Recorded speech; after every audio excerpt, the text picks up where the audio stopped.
Bonjour à tous et bienvenue pour cet épisode qui sera consacré à l'indemnité d'imprévision, sujet très à la mode avec le contexte post-Covid, mais aussi l'augmentation du coût des énergies, qui font que les titulaires de contrats publics se mettent à réclamer des indemnités d'imprévision auprès des acheteurs publics, à qui il revient de contrôler la légitimité et le bien fondé de cette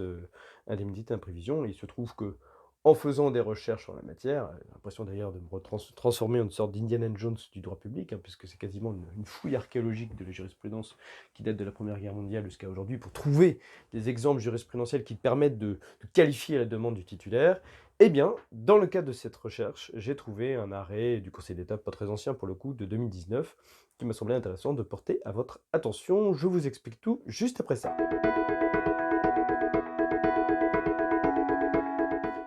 Alors en soi, l'arrêt est relativement simple, hein, arrêt du Conseil d'État donc de 2019 dans lequel, le Conseil d'État vient dire que le titulaire du marché qui a certes connu un bouleversement de l'économie du contrat dans le sens où le fret maritime a diminué de 16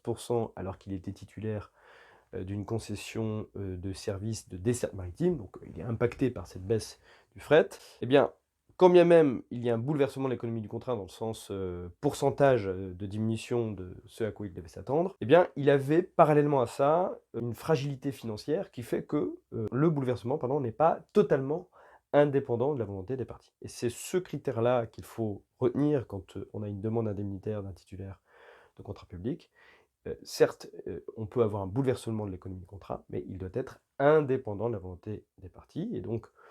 la gestion, la manière dont le titulaire va gérer le contrat, la manière dont il a,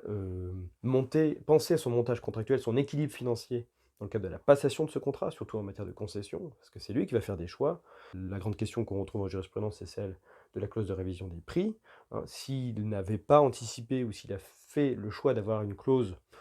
ou plus exactement qu'il a conclu un contrat qui comportait une clause qui, de toute évidence, ne permettrait pas de prendre en considération une fluctuation importante, d'un secteur, de fourniture, comme par exemple l'acier, eh bien, tant pis pour sa pomme. Quelque part, c'est ce que dit,